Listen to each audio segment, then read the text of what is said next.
அன்புறவுகள் அனைவருக்கும் வணக்கம். மீண்டும் திருஸ் குக்கிங் வேர்ல்டூடாக உங்களை சந்திப்பது உங்கள் அன்பு திருப்பதி. இன்றைய தினம் நான் உங்களுக்கு செய்து காட்டப் போவது சர்க்கரை பொங்கல். அதுவும் மட்டக்கிளப்பு முறையில் கொஞ்சம் கூட தண்ணீர் சேர்க்காமல் துதல் மாதிரி பொங்கல் எப்படி செய்கிறது என்பதைத்தான் இந்த வீடியோவில் உங்களுக்கு காட்டித்தரப்போகிறேன். இந்த பொங்கலுக்கு தேவையான பொருட்கள் தேவையான அளவுகளும் இங்கு குறிப்பிட்டிருக்கேன்.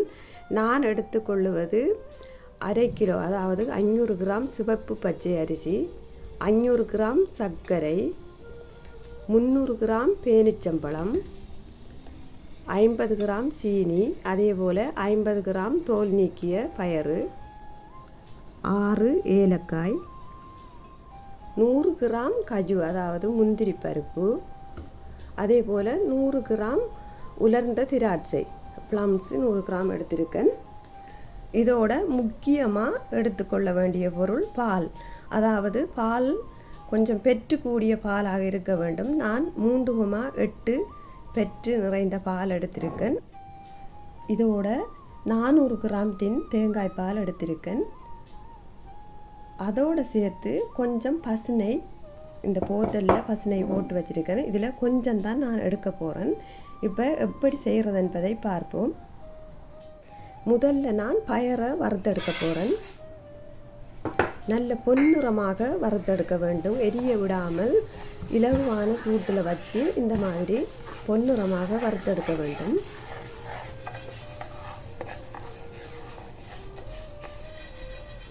இதை அரிசியோடு இப்போவே சேர்த்து கொள்ளலாம்.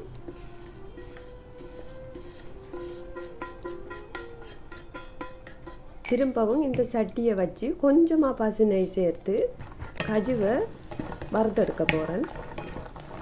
கஜுவையும் பொன்னிறத்துக்கு வறுத்தெடுத்தாச்சு. இனி எந்த சட்டியில் நான் பொங்க போகிறேனோ அந்த சட்டியை அடுப்பில் வச்சு முதல்ல பாலை ஊற்றிக்கொள்கிறேன்.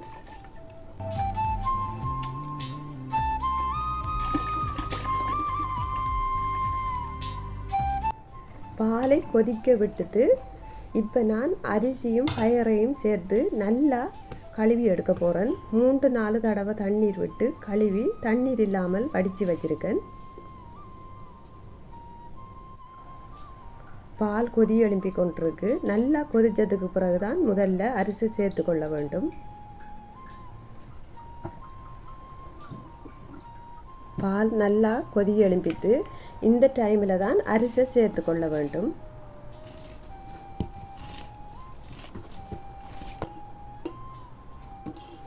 முதல்ல பாலுடன் அரிசி சேர்ந்து கொதிக்கட்டும். கொதித்ததுக்கு பிறகுதான் மற்ற பொருட்களை சேர்த்து கொள்ள வேண்டும். கிளாஸ் அடுப்பு பாவிக்கிறவங்க பானையில் பொங்குவதை விட சட்டியில் பொங்குவது இலகுவாக இருக்கும். பானையில் பொங்கும் போது அடிப்பிடிக்க பார்க்கும். மற்றது பால் கொதிக்கும் போது பானை ஆடிக்கொண்டே இருக்கும். அதால் சட்டியில் பொங்குறது மிகவும் இலகுவாக இருக்கும்.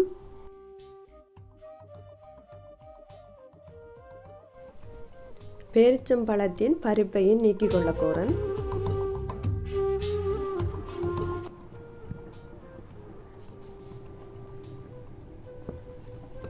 இனி ஒவ்வொரு பொருட்களாக பொங்கலில் சேர்த்து கொள்ளலாம். முதல்ல சர்க்கரையை சேர்த்துக்கொள்கிறேன். சுத்தமான சர்க்கரை என்றபடியால் அப்படியே நான் சேர்த்துக்கொள்கிறேன். அதே நேரம் கல் மண் இருக்கிற சர்க்கரையாக இருந்தால் அடுப்பில் வச்சு கொஞ்சம் தண்ணீரில் கரைச்சிட்டு பிறகு வடித்து விட வேண்டும். வெளிநாட்டுக்கு வரும் எந்த பொருட்களிலும் கல் மண் இருக்காது. சுத்தமான பொருட்கள் தான் இங்கு வரும்.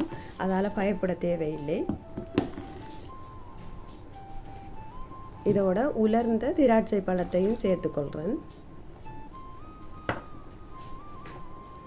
இடையிடையே துளாவி கொண்டிருக்க வேண்டும். அடிப்பிடிக்க விடக்கூடாது.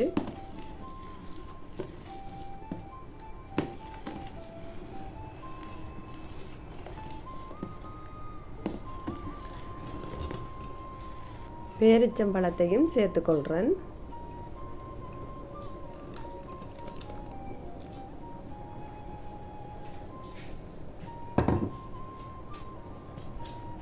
எல்லாம் சேர்ந்து நன்றாக கொதித்து கொண்டிருக்கு.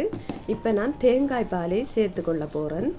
நார்மலாக தேங்காய் பால் நம்ம தமிழ் கடையில் வாங்குகிற பெட்டி பால் மிகவும் டேஸ்ட்டாக இருக்கும். அப்படி இல்லைன்னு சொன்னால் ஒரு தேங்காயை துருவி அதில் தலைப்பாலை எடுத்துக்கொள்ளலாம். அது இன்றைய தினம் எனக்கு கிடைக்கவில்லை, அதால் தான் நான் டின் பால் சேர்த்துக்கொள்கிறேன்.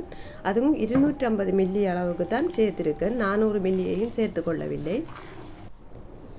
தேங்காய் பால் சேர்க்கும் போது மிகவும் டேஸ்டாக இருக்கும்.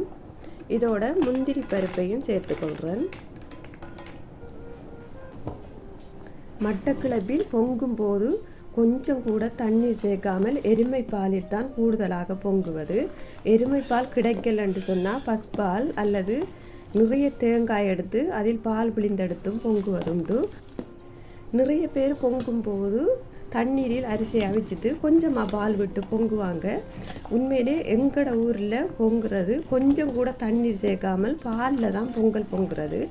சர்க்கரை பொங்கலும் சரி பால் பொங்கலும் சரி தனி பாலில் தான் நாங்கள் பொங்குவோம். பொங்கல் ஆறுனத்துக்கு பிறகு நாங்கள் ஒரு கத்தியால் தான் வெட்டி எடுக்கிறது. அந்த அளவுக்கு துதல் மாதிரி பொங்கல் இருக்கும். இந்த பொங்கலை மற்றவங்களும் தெரிஞ்சுக்கணுங்கன்றதால தான் நான் இன்றைக்கு இதை பொங்கி காட்டுறேன். நாங்கள் சாப்பிடும் இந்த சுவையான பொங்கல் மற்றவங்களுக்கும் பிரயோசனமாக இருக்க வேண்டும். அதால் தான் இன்றைக்கு இதை நான் திருஸ் குக்கிங் வேர்ல்டில் அப்லோட் பண்ணுறேன். எதிர்வரும் தைப்பொங்கலில் இப்படி ஒரு சுவையான பொங்கலை நீங்களும் பொங்கி பார்க்க வேண்டும். இப்போ பாருங்கள், வடிவாக இறுகி வந்தது. பொங்கல் இறுகி வரும்போது அடுப்பை நன்றாக குறைச்சி விடுங்கள், ஏனென்று சொன்னால் தெறிக்க பார்க்கும். இறுதியாக நான் ஏலக்காயை நல்ல பொடியாக தட்டி வச்சுருக்கேன், அதை இப்போ சேர்த்துக்கொள்கிறேன்.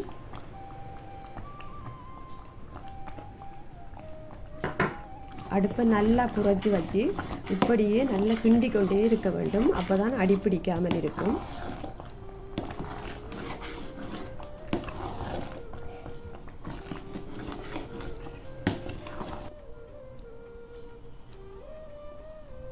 இன்னும் கொஞ்சம் தண்ணீர் வற்றும் வரைக்கும் கிண்டி கொண்டே இருங்கள்.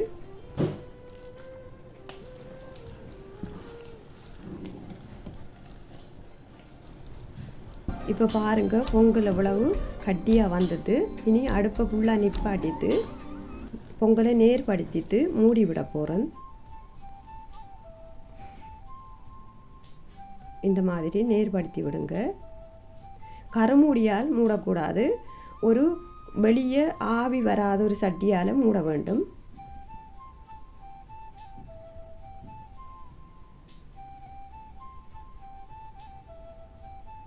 இப்படி நேர்படுத்தி விட்டுட்டு நான் ஒரு சில்வர் வட்டியால் மூடி விடுறேன். பொங்கிய சூடான அடுப்பிலே பொங்கலை வச்சு மூடித்தேன்.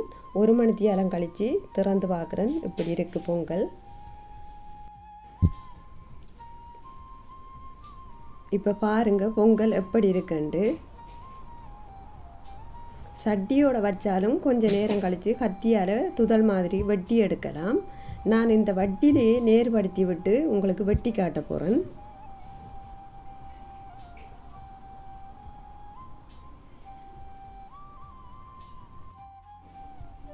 இப்போ பாருங்கள் பொங்கல் எவ்வளவு அழகாக இருக்குதுண்டு.